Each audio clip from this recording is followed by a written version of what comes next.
Sobat Maestro, sesaat lagi kita akan mendengarkan program acara Renungan Hari Sabat bersama Advent Vision Media Ministry yang dibawakan oleh pendeta.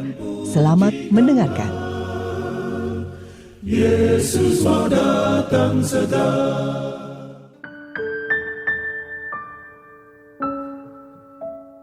Selamat pagi dan selamat Sabat saudara-saudaraku yang dikasihi oleh Tuhan. Salam sejahtera buat seluruh pendengar Maestro yang kami sangat kasihi. Pada pagi Sabat ini saya Pendeta Cucu Elia akan bersama-sama dengan saudara untuk membaca, merenungkan firman Tuhan yang saya dasarkan pada Daniel pasal 10 yang saya beri judul Mikael datang menolong. Sebelumnya saudaraku, mari kita akan berdoa. Bapa yang bertahta dalam kerajaan sorga, kami datang kepadamu pada pagi ini memohon berkat, memohon bimbingan Roh Kudus agar ketika kami membaca, mendengarkan, dan merenungkan firman Tuhan, kami beroleh kekuatan dan kami beroleh pengertian, dan kami datang dengan sungguh-sungguh untuk mencari pengertian dari Tuhan. Ya Bapa, bimbinglah kami di dalam nama Yesus Kristus, Juru Selamat kami berdoa. Amin. Saudara-saudara yang dikasihi oleh Tuhan, pada pekan ini kita masih harus melalui hal-hal yang terkait dengan kondisi dunia kita, yakni pandemi oleh karena virus corona. Dan pada minggu ini rupanya kita masih harus melewati yang disebut dengan PPKM level 2, level 3, dan mungkin beberapa level lainnya di beberapa tempat yang berbeda. Menunjukkan bahwa situasi kita masih belum terlalu kondusif untuk kegiatan-kegiatan yang biasanya kita lakukan dulu. Namun demikian kita bersyukur kita masih bisa menggunakan waktu kita dan kegiatan yang seharusnya memang dilakukan oleh karena adanya vaksin yang disediakan oleh pemerintah dan juga protokol kesehatan yang kita harus lakukan. Saudaraku yang dikasihi oleh Tuhan, kita perlu datang dengan sungguh-sungguh meminta pengertian kepada Tuhan sebagaimana yang dilakukan oleh Nabi Daniel dalam kisah yang saya akan bagikan pada pagi ini dalam Daniel pasal yang ke-10. Dan jelas sekali dalam cerita ini, cerita yang sangat menarik, cerita yang memberi inspirasi, dan cerita yang mendorong kita untuk sungguh-sungguh datang kepada Tuhan. Ada banyak orang mungkin membaca Alkitab, khususnya kitab Daniel, mengalami sesuatu yang mungkin sebelumnya dibagikan oleh orang lain, sesuatu yang kitab Daniel sesuatu yang sulit untuk dipahami. Kitab Daniel ada banyak lambang-lambang yang mungkin nubuatan-nubuatannya sulit untuk dipahami. Namun saya ingin bagikan bahwa ketika saya membaca Daniel pasal yang ke-10, menarik sekali untuk disimak bahwa Daniel menunjukkan kesungguh-sungguhannya mencari pengertian dari Tuhan, dan Tuhan memberikannya kepada mereka yang sungguh-sungguh mencari pengertian. Jadi Daniel pasal 10 menunjukkan sebuah kisah yang tidak sekedar membagikan sebuah nubuatan yang mungkin beberapa pasal sebelumnya memang ada angka-angka nubuatan, ada simbol-simbol nubuatan. Demikian juga pada pasal selanjutnya 11 dan 12 ada nubuatan-nubuatan yang dianggap sulit mungkin. Tetapi pasal 10 ada cerita yang menggugah bagaimana seseorang yang di dalam kekalutannya, di dalam kesulitannya, bahwa ada sesuatu yang mau disampaikan Tuhan dan dia tidak mengerti. Namun dia tidak putus asa. Daniel seorang yang mau datang merendahkan diri di hadapan Tuhan, mencari pengertian dari Tuhan. Mari saudaraku sekalian, kita akan baca apa yang dikatakan firman Tuhan dalam Daniel pasal 10 ayat 2. Pada waktu itu aku Daniel berkabung 3 minggu penuh. Ya, kalau 3 minggu 3 kali 7 21 hari ya. Makanan yang sedap tidak kumakan, daging dan anggur tidak masuk ke dalam mulutku, dan aku tidak berurap sampai berlalu 3 minggu penuh. Saudaraku sekalian, apa arti berurap ya? Dia dikatakan tidak berurap. Jadi rupanya kegiatan-kegiatan seseorang ya untuk penampilan yang baik dan untuk performan yang baik setiap harinya, dia berurap dalam arti mungkin membersihkan tubuhnya, membersihkan kepalanya, dan secara khusus kata berurap memang terkait dengan meminyaki rambut atau memberi mungkin seperti minyak ya, dan seperti membuat penampilan akan lebih menarik, tentunya lebih segar. Dan dikatakan dalam ayat ini 3 minggu penuh dia tidak berurap dan tidak makan makanan yang enak, dan mungkin makanannya hanya cukup rebus-rebusan saja barangkali. Nah, mungkin itu gambarannya ya. Apa tujuannya?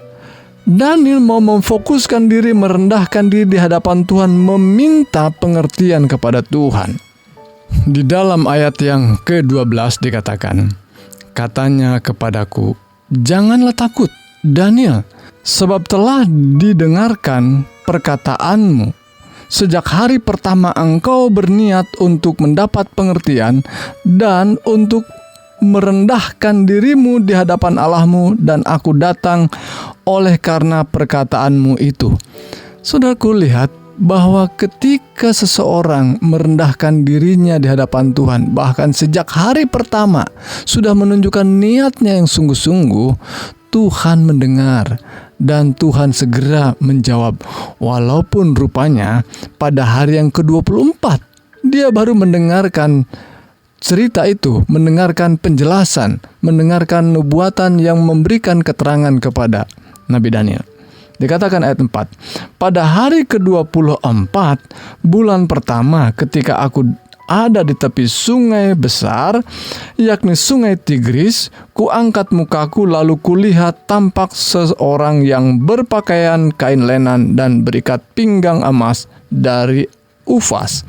Tubuhnya seperti permata Tarsis dan wajahnya seperti cahaya kilat, matanya seperti suluh yang menyala-nyala, lengan dan kakinya seperti kilau tembaga yang digilap, dan suara ucapannya seperti gaduh orang banyak. Saudara-saudara yang dikasihi Tuhan, apa yang saya ingin bagikan di awal daripada Daniel pasal 10 ini mau menunjukkan bahwa pribadi Daniel adalah pribadi yang mau mencari pengertian, mau dengan sungguh-sungguh datang kepada Tuhan mencari pengertian, karena dia melihat bahwa apa yang disuguhkan, disajikan oleh Tuhan, oleh para utusannya, dia tidak memahami dengan lebih dalam. Dan itu sebabnya dia datang menggunakan waktunya ya, selama 3 minggu penuh untuk berdoa meminta kepada Tuhan. Dan benar, Tuhan memberikan pengertian, datang melalui utusannya. Dan peristiwa ini menurut ayat yang pertama adalah peristiwa yang terjadi pada tahun ketiga pemerintahan Kores, raja orang Persia. Pada pasal 9 kita melihat adalah tahun pertama dari pemerintahan yang dipimpin oleh Raja Darius, yaitu raja dari Media dan Persia. Mereka bergabung ya. Pada pasal sebelumnya, yaitu pasal 9 tadi, Raja Darius adalah raja dari orang Media, sementara penggantinya dari raja orang Persia. Dan raja orang Persia ini rupanya raja-raja yang menentang rencana Tuhan ya. Namun ada seorang yang digunakan Tuhan dari raja Persia ini, yaitu Kores, yang kemudian dipakai Tuhan untuk meluluskan, mewujudkan rencana Tuhan, yakni membawa kembali bangsa Israel kembali ke tanahnya, ke Yerusalem. Saudara dan kasih Tuhan, apa penglihatan yang disajikan oleh Tuhan kepada Nabi Daniel dalam pasal 10 ini? Sebelumnya, saudaraku sekalian, Daniel ketika mendapatkan penglihatan, melihat sosok yang baru saya bacakan, sosok pribadi yang sangat agung, yang digambarkan seperti wajahnya menyala, demikian juga matanya, kakinya, yang digambarkan satu gambaran yang begitu agung, yang tidak sama atau sangat berbeda dengan pribadi manusia. Jadi ini menunjukkan pribadi yang adikuasa. Dikunjungi oleh figur seperti itu saja tentu membanggakan, menjadi sukacita dalam dirinya. Ya, sesuatu peristiwa yang luar biasa tentunya yang dia sangat hargai. Apalagi tentu apa yang dikatakannya. Karena peristiwa itu sekalipun mungkin memang dirasakan oleh beberapa orang di antaranya yang berada di tempat Daniel, tetapi mereka tidak mendengar, tidak memahami bahkan apa yang dikatakan oleh Tuhan. Ya, hanya Daniel rupanya yang mendengar. Dikatakan ayat yang ke-8, ketika aku melihat penglihatan yang besar itu, hilanglah kekuatanku dan menjadi pucat sama sekali, dan aku tidak ada lagi kekuatan padaku.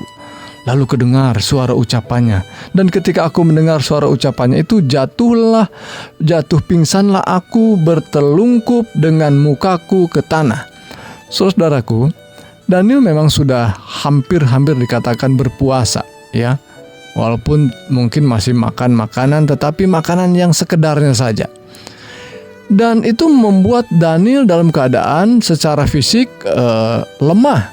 Dan kemudian peristiwa ini juga mengagetkan dia dan membuat dia juga dalam kondisi secara fisik dan mental menjadi lemah juga, dan dia pingsan.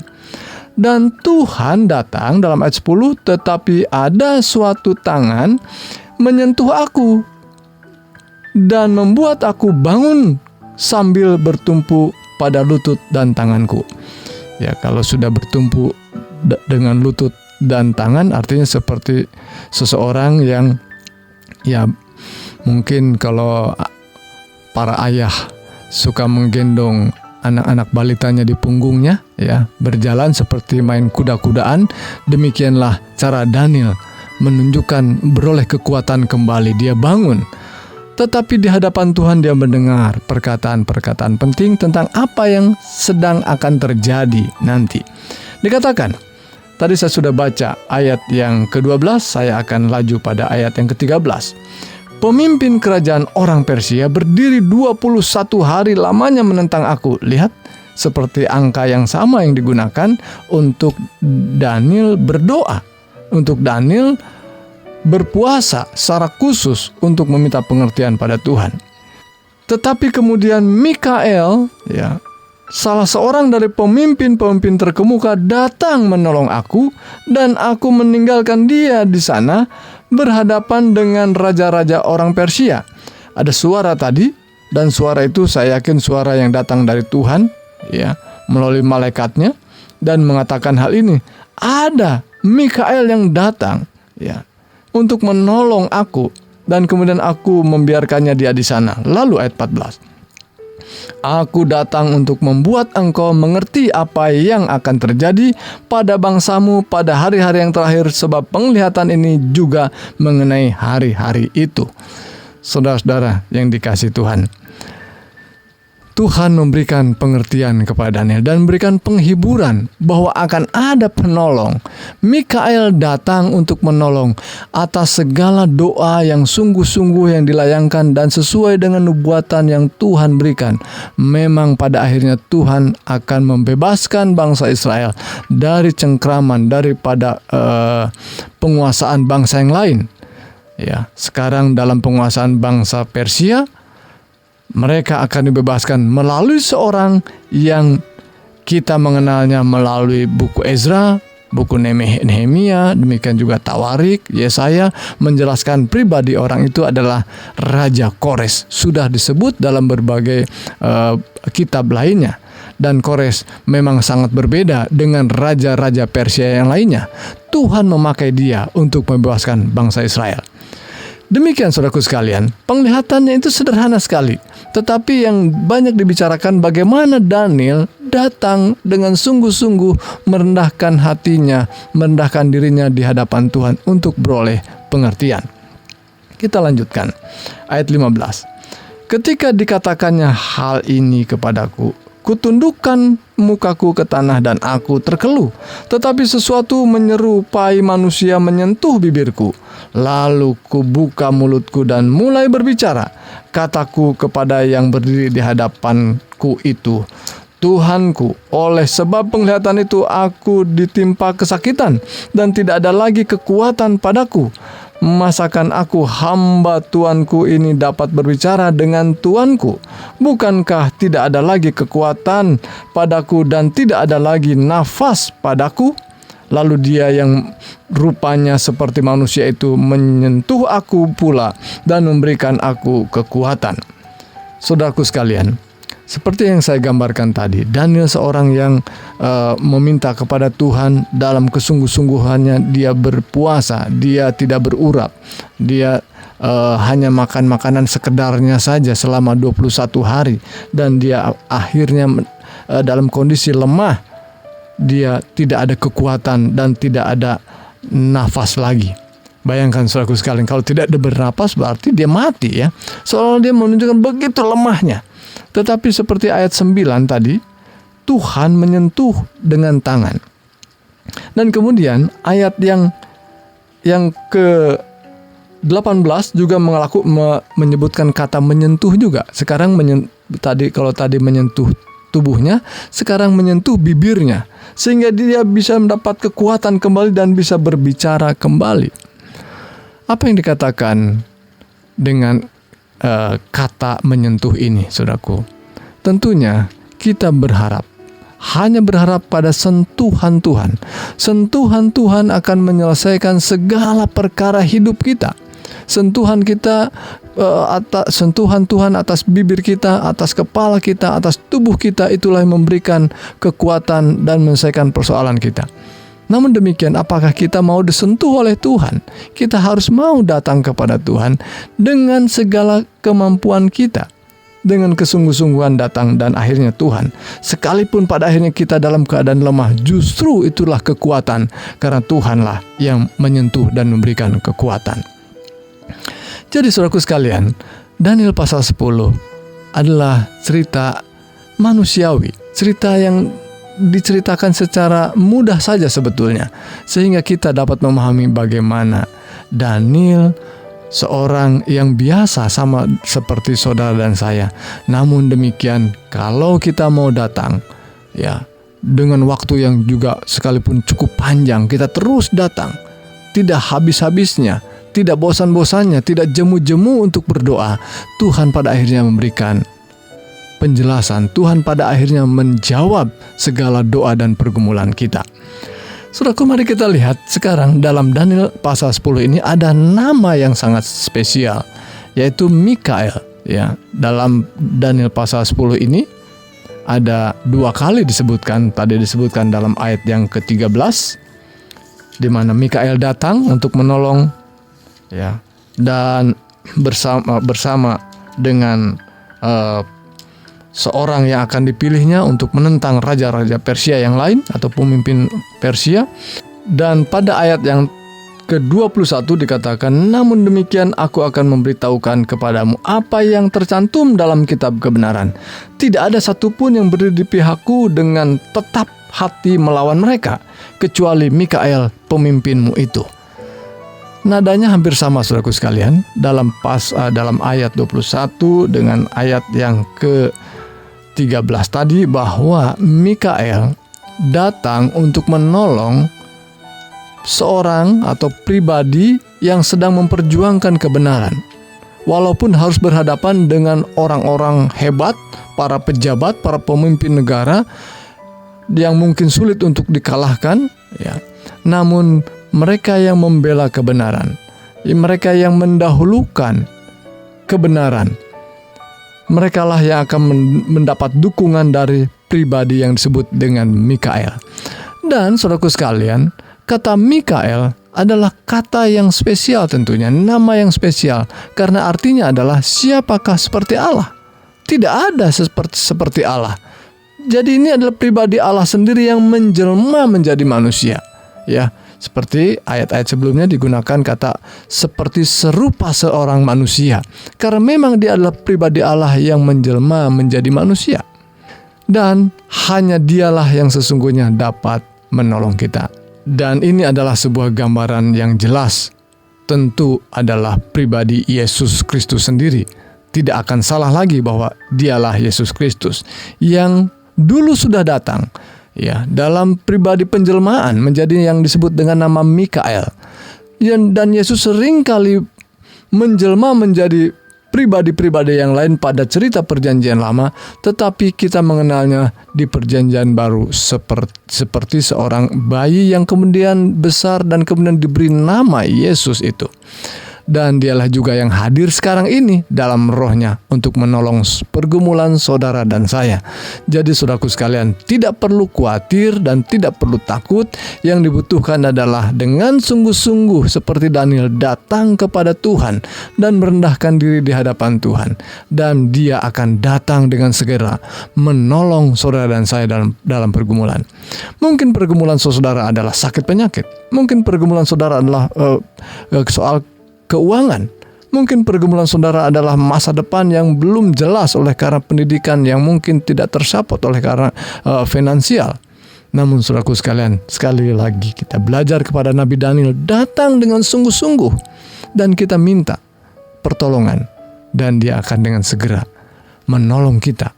Mikael akan menolong kita. Tuhan Yesus kiranya berkati dengan janji berkat ini. Mari kita berdoa. Bapa yang bertahta dalam kerajaan surga, terima kasih untuk firman Tuhan, untuk pengajaran yang kami dapatkan melalui cerita Nabi Daniel dari kitab Daniel pasal 10. Tuhan, biarlah jauhkan kekhawatiran kami, rasa takut kami ketika kami membaca kitab Daniel, merasa tidak berdaya dan tidak mengerti. Namun biarlah kami datang kepadamu Tuhan, mencari pengertian. Dan biarlah itu membuat kami sanggup untuk menjalani berbagai tantangan di dunia ini dengan segala problemanya. Tuhan berkenan menolong kami. Dan bagi saudara kami yang saat ini Tuhan dalam pergumulan sakit penyakit, kami mohon uluran tangan Tuhan menjamah, memberi kekuatan dan memberikan kepulihan. Inilah doa kami Bapa. Berkati kami sepanjang hari ini, sepanjang hari Sabat yang kudus ini. Biarlah kami beroleh sukacita dalam perbaktian kami. Dalam nama Yesus Kristus kami berdoa. Amin.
Sobat Maestro, Anda telah mendengarkan program acara Renungan Hari Sabat bersama Advent Vision Media Ministry. Untuk tanggapan pendengar, hubungi 087 888 777 689. Terima kasih atas kebersamaan Anda. Tuhan memberkati.